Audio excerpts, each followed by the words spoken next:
శ్రీ విఘ్నేశ్వరాయ నమ. శ్రీ గురుభ్యో నమ. శ్రీ సీతారామచంద్ర హనుమ కరుణాకటాక్ష ప్రాప్తిరస్తు. రామాయ రామభద్రాయ రామచంద్రాయ వేదసే రఘునాథాయ నాథాయ సీతాయ పతే నమ. శ్రీరామాయణం వింటూ ఉన్నాము. యుద్ధకాండ 112వ సర్గం వరకు విన్నాము. రావణాసురుడు చనిపోగా భార్యలందరూ విలపించడము, రావణాసురుని అంత్యక్రియలు, విభీషణుని పట్టాభిషేకము, ఈ విషయాలను ఇప్పటి వరకు విన్నాము. ఇప్పుడు 113వ సర్గము విందాం. శ్రీ రామచంద్రుని ఆజ్ఞ ప్రకారము వాయునందనుడు హనుమ లంకకు పోయి ఆ రాక్షస కోటి చేత పూజలందుకొనొచ్చి విభీషణుని అనుమతి తీసుకొని సీత పక్షమునకు సంతోషముతో చేరను. సీత సమక్షమునకు సంతోషముతో చేరను. జానకీ సతి అశోక వృక్ష మూలగా దీనముగా స్నానాదులు లేకుండా మలిన వస్త్రముతోనున్నది. రామపత్ని భయముతో రోహిణి వలె బాధపడుచున్నది. ఆమెను రాక్షస కాంతలు ఎల్లవేళలా కాపలా కాయుచున్నారు. విభీషణుని అనుమతి తీసుకొని ధర్మబద్ధంగా లంకలో ప్రవేశించి అశోక వనమున అట్టి స్థితిలోనున్న జానకిని హనుమ చూచను. సాధ్వి సీత సంతోషముతో తనకు వద్ద వచ్చిన వాయుపుత్రుని హనుమను చూచి మౌనముగా నుండిపోయి పిమ్మట హనుమను జ్ఞాపకము చేసుకొని ఎంతగానో సంతోషము పొందను. వానర ప్రముఖుడు వాయునందనుడు హనుమ ముఖము ప్రసన్నతతోనూ సీతను చూచి లోలోన ఎంతో సంతోషము పొంది శ్రీ రఘురాముడు చెప్పమనిన పావన వార్తను చెప్పమొదలెడను. జానకి, ఈ పుత్రుడు హనుమ నీకు వందనములు చెప్పుచున్నాడు, స్వీకరించుము. సుగ్రీవుడు, విభీషణుడు, వానరులందరూ, సమస్త సైన్యము, రామప్రభువు అందరూ క్షేమముగా ఉన్నారమ్మా. జానకి, రాముడు శత్రువు రావణాసురుని సంహారము చేసినాడు. కార్యసిద్ధికి రామలక్ష్మణులు, వానరరాజు సుగ్రీవుని, విభీషణాదులు అందరి సాయమును సంతోషముతో పొందినారు. తల్లి జానకి, నీకు ప్రియమైన వార్తను చెప్పి ఉన్నాను. సంతోషము పొంది స్వస్థతతో నుండుము. రాముడు యుద్ధములో జయము పొందుటకు నీవే మూల కారణము. పావన జానకి, శత్రువు రావణుడు చనిపోయినాడు. లంక వశమైపోయినది. నిన్ను రక్షించుటకు నిద్రమాని ఎంతో శ్రమించి సముద్రముపై శీఘ్రము సేతువు నిర్మించి ప్రతిజ్ఞ నెరవేర్చుకున్నాను. తల్లి మైథిలి, సాధ్వి, నీవు ఇది ఇంకా రావణుని గృహమే అని భయపడకము. లంక అంతయు విభీషణుని వశమైపోయి విలసిల్లుతున్నది. జానకి, రావణుడు హతనైనాడు. అంతా సుఖశాంతులతో సవ్యముగా పూర్తి అయినది. నీవు సంతోషముతో నుండుము. నిన్ను దర్శించుకొనుటకు విభీషణుడు నమ్రతతో వేచి ఉన్నాడు. సంతోషము కలిగించు హనుమ మాటలను ఆలకించి విషయము గ్రహించి మోదము పొందిన సీతకు తిరిగి మాటలాడుటకు శక్యము కాకపోయాను. సీతాసతి, జనని, నారీమణి, నాతో హనుమంతునితో ఏమీ మాట్లాడకుండా లోన ఎందులోకో చింతించుచున్నావు. పిదప జానకి పావని మాటలన్నయూ సంతోషముతో ఆలకించి దగ్ధ స్వరముతో వాయుపుత్రుడు హనుమతో ఇట్లు పలికను. నాయనా వాయుపుత్ర, ఈ శుభవార్తను తెచ్చి నాకు ఎంతో సంతోషము కూర్చుతివి. నా భర్త రాముడు రావణుని యుద్ధమును చంపినాడన్న వార్త వినగానే నా మాట రాలేదు. హనుమంత తండ్రి, ఇంత చక్కగా గొప్ప వార్తను తెచ్చిన నీకు బహుమతి ఇచ్చుటకు ఏమయో కనబడలేదు. నీకు కృతజ్ఞతలు చెప్పుకొనుచున్నాను. రామప్రభు సేవక, మంగళదాయక, నీవు చెప్పిన మంచి వార్తలకు సరితూగు యోగ్యమైన వస్తువు ఏమయో నీకు ఇచ్చుటకు నాకు ఇచ్చట కనబడుటలేదు. బంగారము, వెండి, వివిధ రత్నములు ఏవి దీనికి సరికావు. త్రిలోక సామ్రాజ్యం ఇచ్చినను దీనికి సరితూగున. హనుమంతుడు సీత మాటలను ఆలకరించి వినమ్రతతో విస్తృత భక్తితో జనని జానకి సంతోష హృదయుడే అంజలి ఘటించను. జానకీ సతి, భర్త హితమునే మంచినే కోరుదానవు. భర్త జయమునే కోరుకున్నదానవు నీకు అలా మాట్లాడుట చెల్లును. ఆ విధముగా పలుకుటకు నీవు యోగ్యురాలువు కూడా.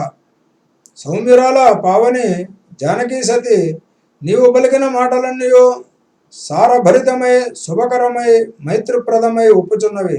రత్న రాసుల కన్నా రాజ్యముల కన్నా మిన్నయైనవి. అమ్మా, శత్రువుల అందరినీ నాశనము చేసి విజయము పొంది శాంతముగానున్న రాముని చూడగా దేవతల రాజ్యమును పొందినంత సౌఖ్యముగా ఆనందముగానున్నది. జనకసుత సీత హనుమంతుని మాటలను ఆలకించి ఆ మహాత్మునితో పరమ శుభకరమైన ఘనమైన మాటలను ఇట్లు పలికను. అధిక పావనమైన లక్షణమైన మాధుర్యమైన మాటలను పలుకుట నీకే చెల్లును. 8 అంకెల అంగభంగిమతో పలికిన నీ మాటలు ఎంతో గొప్పవి.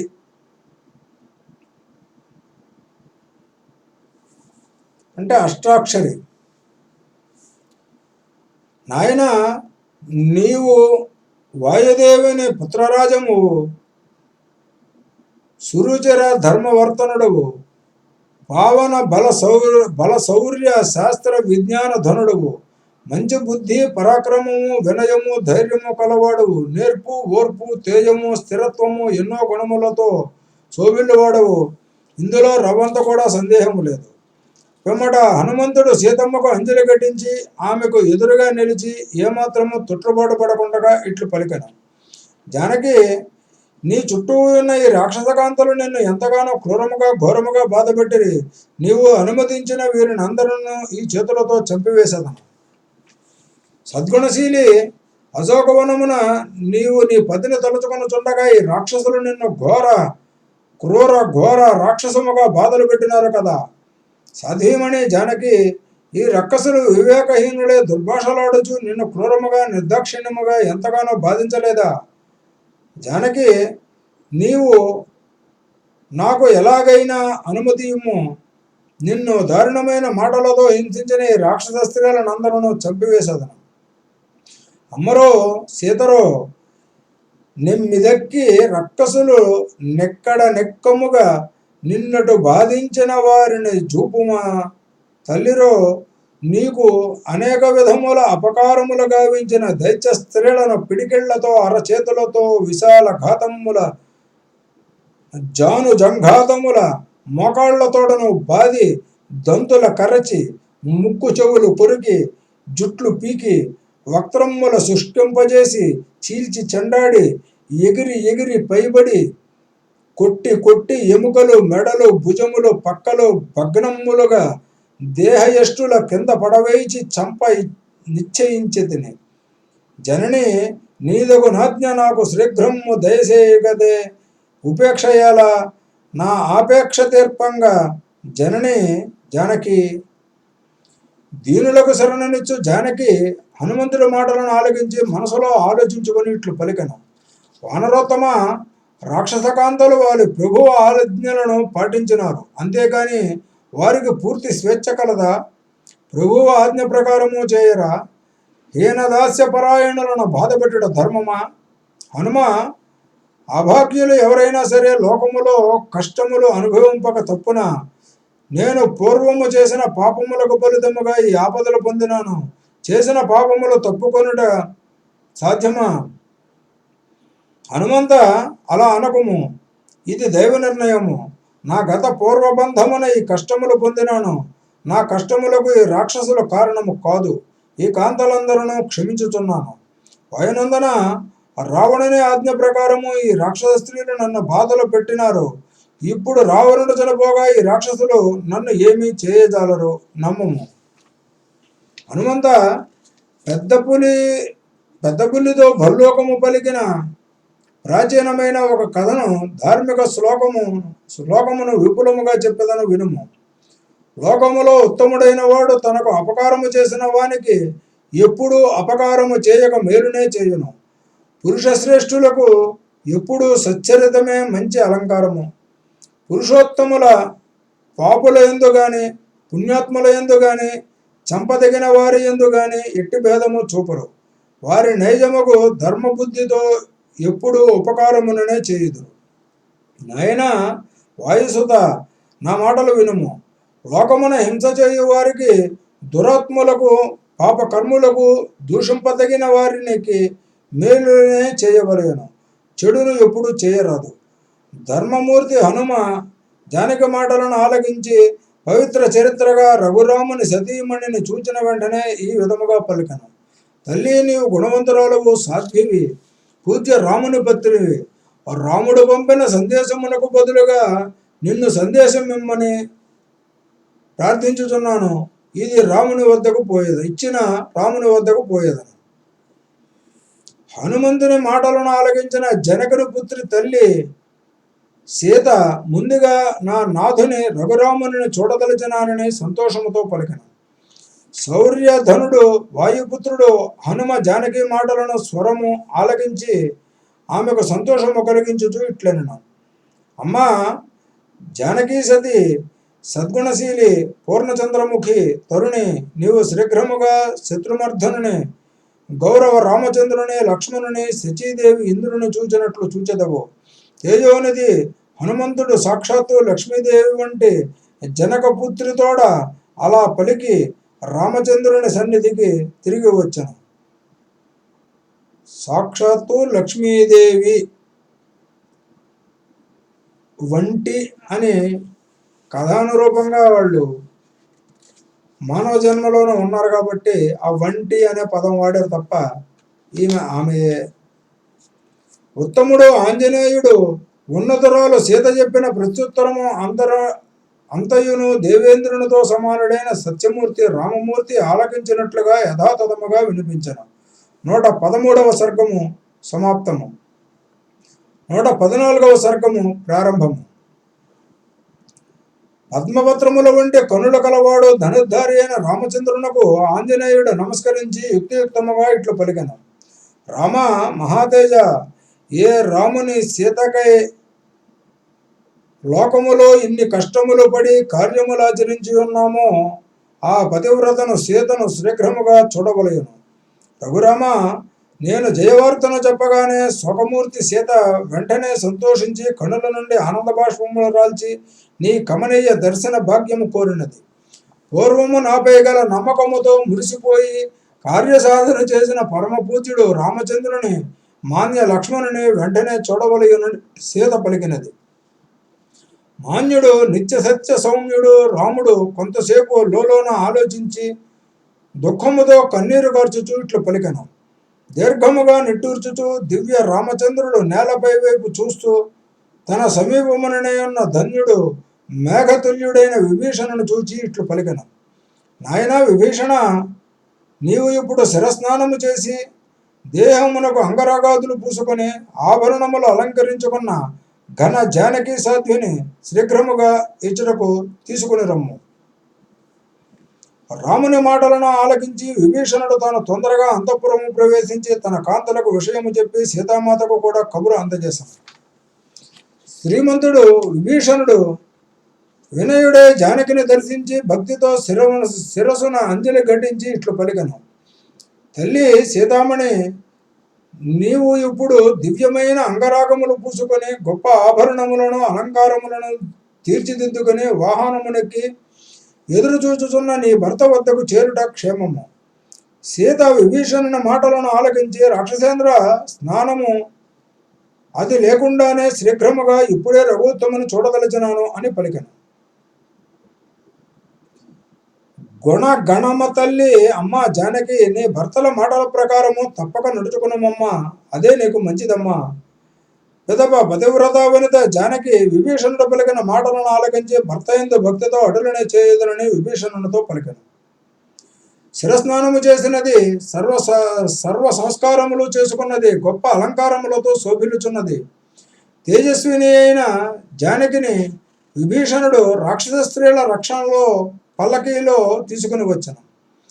సీత వచ్చిన సంగతి చూచి ఏదియో ఆలోచించుతున్న రాముని చూచి విభీషణుడు సంతోషముతో రాఘవ, సీత వచ్చినదని రామునితో పలికెను. పావని జానకి వృత్తాంతమంతయు తెలిసి ఉన్న రామునకు సీతను చూడగానే సంతోషము, కోపము, దైన్యము మూడు ఆవరించినవి. వెంబడ రాముడు సంతోషము లేనివాడే విమర్శనాపూర్వకముగా ఆలోచించి సమీపములోనున్న విభీషణునితో ఇట్లనెను. దైత్యీశ, నా విజయమునే ఎల్లప్పుడూ కోరుకొను విభీషణ, ఇప్పుడు జానకి ఇంక నా వద్దకు వచ్చును అని పలికెను. ధర్మమూర్తి విభీషణుడు రాముని మాటలను ఆలకించి వెంటనే రాముని కర్తవ్యము నెరవేర్చుటకు జనులనందరూ దూరముగా తొలగింపజేశాను. బెత్తములు చేతిలో కలిగియుండి పొడవాటి తలపాగాలు ధరించిన యోధులు జన సందోహములను పక్కకు తొలగిండని చెప్పిరి. ఆ మాటలో ఆలకించి సమీపముననే ఉన్న వానరులు, భల్లోకములు, దైత్యులు అందరూ దూరమునకు గెంతుచూ పారిపోయారు. వారందరూ అలా తొలగుచూ ఉండగా పెరుగాలి ఉధృతికి సముద్రము చేసే ధ్వని వలె శీఘ్రముగా పెద్ద శబ్దము వచ్చెను. తొక్కిసలాట జరిగి వానరులు బాధపడుచుండగా చూచి సహించలేక శ్రీరాముడు ప్రేమతో వారిని వారించి మిక్కిలి కోపముతో విభీషణునితో ఇట్లనెను. విభీషణ, నా మాట ప్రకారము చేయుటకు వీరినందరినీ ఎందుకు బాధపెట్టుచున్నావు? వెంటనే విరమించు. వీరందరూ నా జనులు. విభీషణ, స్త్రీకి ఎల్లవేళలా గృహములు కాని, మంచి వస్త్రములు కాని, తెరలు కాని, ప్రకారములు కాని, రాచసత్కారములు కాని రక్షణ కానేరవు. స్త్రీ పవిత్ర శీలమే ఆమెకు రక్ష.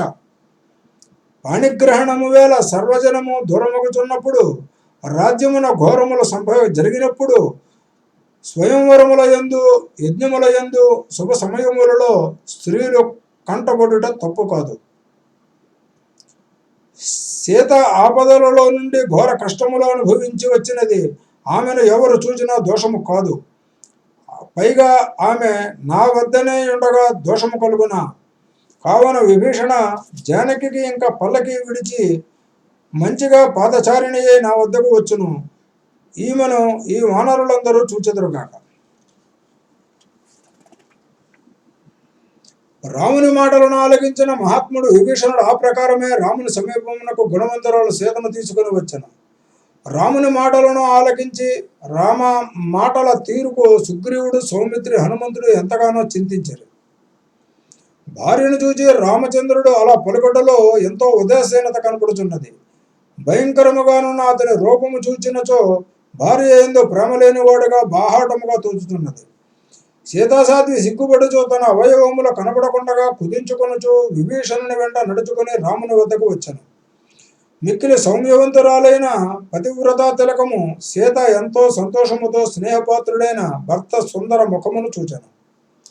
నిర్మల చంద్రబింబ సమానురాలైన సీత మురిసిపోయి ఎంతో కాలము దూరమైపోయిన రాముని ముఖము చూచి ఖేదము విడిచి ఉదయించుచున్న చంద్రబింబను చూసినంత ఆనందమును పొందెను. 114వ సర్గము సమాప్తము. 115వ సర్గము ప్రారంభము. శ్రీరాముడు తన పక్కన నమ్రతతో జానకి నిలబడగా చూచి తన మనసులోని భావమును చెప్పుట ప్రారంభించను. తరుణి, యుద్ధమును నా పౌరుషమును, వీర్యమును, ధైర్యమును చూపించి దుర్మార్గు రావణుని చంపి నిన్ను రక్షించినాను. నా కోపము అంతమొందినది. అవమానము చింత నశింపచేసుకున్నాను. నాకు కష్టములు కలుగజేసిన రావణ రాక్షసుని శిరస్సు ఖండించి వేసినాను. ఇప్పుడు నా పౌరుషమును చూపించినాను. యుద్ధమున ధూర్తుడు రావణాసురుని సంహారము చేయగా నా శ్రమ చక్కగా ఫలించినది. నా ప్రతిజ్ఞ నెరవేర్చి సమర్థుడనైనాను. నేను దగ్గర లేనప్పుడు ఆ రాక్షస చపలాత్ముడు హీనుడు నిన్ను దొంగిలించినాడు. ఇటు దైవ కృతమైన దోషమును నేను పూనుకొని మానవ ధర్మ విధముగా సరిచేసి ఉన్నాను. ఎవడు తనకు జరిగిన అవమానమును తన తేజమును చూపించి తొలగించకుండా ఉండునో అట్టి అల్పబుద్ధివానికి ఏమైనా కొంచెమైనా లాభముండునా? హనుమంతుడు సముద్రమును దాటుట, ధీమంతుడై లంకను పూర్తిగా నాశనము చేయుట, ఆ పని అంతయు ఇప్పుడు సార్థకమైనది. యుద్ధరంగమున తన పరాక్రమమును చూపించుచు సూచనలనిచ్చుచు సేనలతో కూడి సుగ్రీవుడు సంచరించినాడు. దాని ఫలితము ఇప్పుడు కనపడినది. చెడుగుణముల గల సోదరుని రావణుని విడిచిపెట్టి నా సాయము పొందిన ధన్య విభీషణుని శ్రమకు ఇప్పుడు ఫలమును పొందినాడు. పతివ్రత సీత శ్రీ రఘురాముడు అలా ప్రీతి లేకుండా పలుకుచున్న మాటలు ఆలకించి ఆడలేడి వలె దుఃఖముతో కన్నీరు కార్చెను. తన హృదయేశ్వరి పతివ్రత తన సమీపమును నిలిచి ఉన్న సీతను చూచుచున్న రామునకు ఒక్క మాటగా జనుల అపవాదు అను భయము లోలోన కలిగిన. గౌరవము దక్కించుకొనుటకు మిక్కిలి పరాక్రమవంతుడైన రావణుని పాపిని సంహరించినాను. మహా అవమానమును నిజముగా బాపుకున్నాను. సాధారణ మానవుడు చేయనదంతయు చేసినాను. వానరుల రాక్షసుల సమీపమునున్న నల్లని కలువరేకుల వంటి అందమైన కనులు గలది నల్లని కేశములతోనూ శ్రేష్టమైన కటి ప్రదేశముతోనూ సుందరముగానున్న జానకితో రాముడు ఇలా పలికెను. జానకి, తాపసోత్తముడు అగస్త్యుడు దక్షిణ దిక్కున గల ఎల్వలుడు మొదలగు ఉగ్ర ముష్కర రాక్షసులను జయించినట్లు ప్రజలందరూ క్షేమముగా సంచరించుటకు నేను శత్రుబాధను పోగొట్టినాను. జానకి, మిత్రుల సహాయముతో ఈ యుద్ధంలో ఎక్కువగా శ్రమించి కష్టపడినాను. ఇదంతా నీకోసము చేయలేదు. నాకు కలిగిన అపవాదును తొలగించుకున్నటకు చేసినాను. నా వంశ కళంకమును తొలగించినాను. రాజుగా నా కర్తవ్యమును మంచిగా నేను చేసినాను. నీకు క్షేమము కలుగుగాక. తరుణి, నీ చరిత్ర చూచిన శంకింపవలసి వచ్చుచున్నది. నీవు నా ఎదుట నిలబడి ఉన్నావు. కంటి జబ్బుతోనున్నవాడు దీపమును చూచి బాధపడినట్లుగా నాకు చాలా బాధ కలుగుతున్నది. జనక మహారాజు కూతురా, నీకు నేను పూర్తిగా అనుమతినిచ్చుచున్నాను. నీవు యథేచ్ఛగా ఈ 10 దిక్కులలో ఎక్కడికైనా వెడలము. ఈ రామునకు ఇంకా నీతో కొంచెం కూడా పని లేదు. ఎంత మంచి వంశములో పుట్టినవాడైనను ఇతరుల ఎంట దారి తప్పి ఉన్న దానిని ఏలుకొనుట మంచి మనసుతో ఇష్టపడునే. దుష్ట రావణుని అంకమున నలిగిన దానవు, రావణుని కీడు కలిగించు కళ్ళు నీపైన పడిన దానవు. విశిష్టమైన వంశమున పుట్టిన నేను నిన్ను ఇప్పుడు ఎలా స్వీకరించదను? జానకి, కావున నా మాటలను బుద్ధిగా గ్రహించి నీకు నచ్చిన ఇష్టమైన చోటునకు పోవుటకు స్వేచ్ఛ ఇచ్చుచున్నాను. నా వంశ మర్యాదను కాపాడుకున్నటకే నిన్ను విడిపించి తెచ్చినాను. మంగళప్రదదాయిని, నీవు నా మాటలోని యథార్థమును గ్రహించి లక్ష్మణుని ఆశ్రయములోనూ భరతుని ఆశ్రయములోనూ ఉండుటకు నిర్ణయించుకును. శత్రువుని ఆశ్రమములోనూ విభీషణుని ఆశ్రయములోనూ యథేచ్ఛగా నుండుము. అలా కానిచో సుగ్రీవుని రక్షణలోనూ ఎచ్చటైనైనా నీ ఇష్టమే. జానకి, దివ్యమైన రూపము కలదానవు కదా. మత్తుడు దైత్యుడు రావణుడు ఎంతైనా నిన్ను చూచి ఊరకుండునా? చాలా కాలము లంకలో ఉన్నదానవు. అట్టి నిన్ను నేను స్వీకరించడం ఎలా సాధ్యమగును? భర్త నుండి ఎంతో ప్రేమను ఆశించిన జానకి, రాముడు ఆ విధముగా క్షేమము కానట్టి బాధ కలిగించు మాటలను పలుకగా ఏనుగు తొండముచే లాగివేయబడిన తీగవలే దుఃఖముతో కన్నీరు గార్చెను. 115వ సర్గము సమాప్తము. 116వ సర్గము ప్రారంభము. శ్రీరాముడు మిక్కిలి కోపించి క్రూర పరుషముగా భీకరముగా మాట్లాడగా ఆ పలుకులు వినిన రమణి సీత ఎంతగానో శోకదత్త అయ్యను. శ్రీరాముడు జనముల మధ్య నిర్భయముగా దుర్భావహముగా పలుకగా పావని సీత వాటినన్నింటినీ ఆలకించి సిగ్గుతో కృషించిపోయాను. రాముని వాగ్బాణములకు సీత శరీరావయవములు కృంగిపోగా సీత దీనముగా శోకముతో ఎంతగానో కన్నీరు కార్చెను. పిమ్మట జానకి బాధతో కార్చిన కన్నీరుతో తడిసిపోయిన ముఖమును తుడుచుకొనుచు నెమ్మదిగా దగ్ధ స్వరముతో తన పతితో ఇట్లు పలికను. వీరుడా రామ, నీవు ఒక సామాన్య నరుని వలె నన్ను ఒక సామాన్య స్త్రీగా తలచి ఘోరమైన దారుణమైన మాటలను పలికినావు. నీ భార్యను సాధ్విని ఇలా పలుకుట నీకు న్యాయమా? పావనమూర్తి మహాభుజ రామ, నీవు నన్ను పూర్తిగా నమ్ముము. నేను దుర్బుద్ధితో నడుచుకున్న దానిను కాను. నా శీలముపై ఒట్టుపెట్టి చెప్పుచున్నాను. నాపై నమ్మకం ఉంచుము. కొందరు సామాన్య స్త్రీల వలె నీచ ప్రవృత్తి గల దానిని నుంచి నన్ను శంకించుచున్నావు. నీవు నా విషయము తెలిసి ఉండి కూడా ఇలా శంకించుచున్నావు. నీ అనుమానమును వెంటనే విడువుము. రామప్రభు, నా దేహము రావణుని శరీరమును తాగుట ఎంతైనా దైవికము. అది ఎలా నా దోషమగును? నేను దుష్ట కామ బుద్ధితో రావణుని స్పృశించదానను కాను. రాఘవ, నా అధీనములోనున్న నా మనస్సు మాత్రము ఎప్పుడూ నీపైననే ఉండును.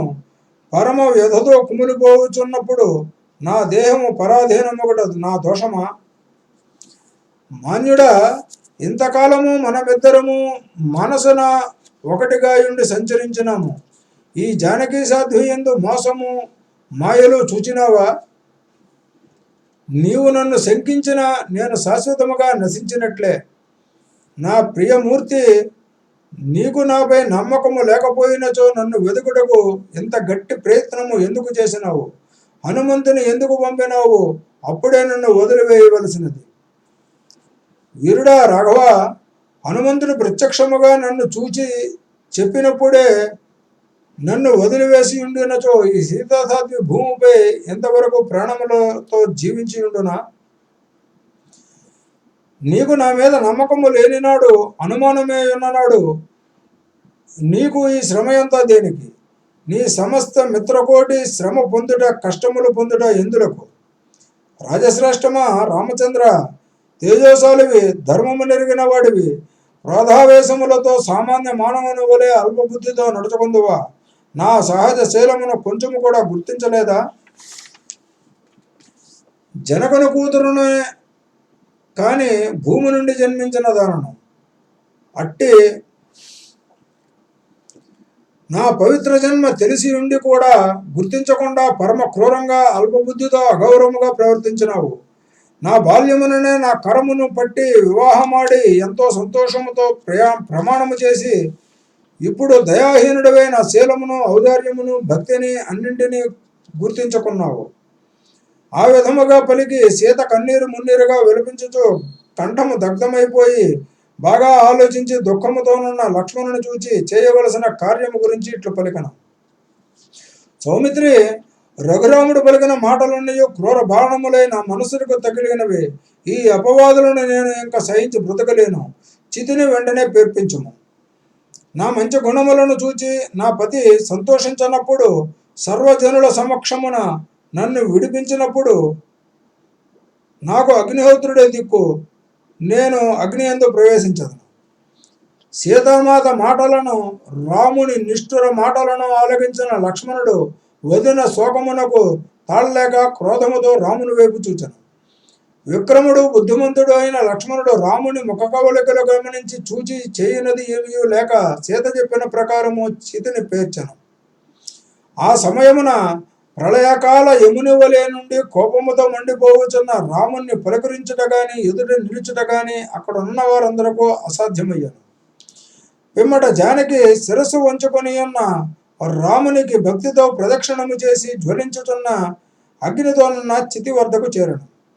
పిదప జానకి అగ్నిహోత్రుని సమీపించి భక్తి బుద్ధి శ్రద్ధలతో బ్రాహ్మణులకు సర్వదేవతలకు మ్రొక్కి అంజలి ఘటించి యుక్తియుక్తముగా సముచితముగా అప్పుడు మాట్లాడాను.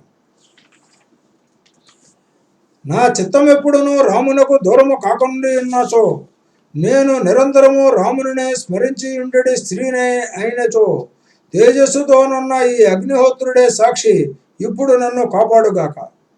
మంచి వర్తనము కలిగిన నన్ను, ఈ జానకిని శ్రీరాముడు తన మనసులో దుష్టిరాలిగా భావించి ఉన్నచో, లోకమున సాక్షిగా వెలుగు ఈ అగ్నిహోత్రుడే ఇప్పుడు నన్ను రక్షించుగాక.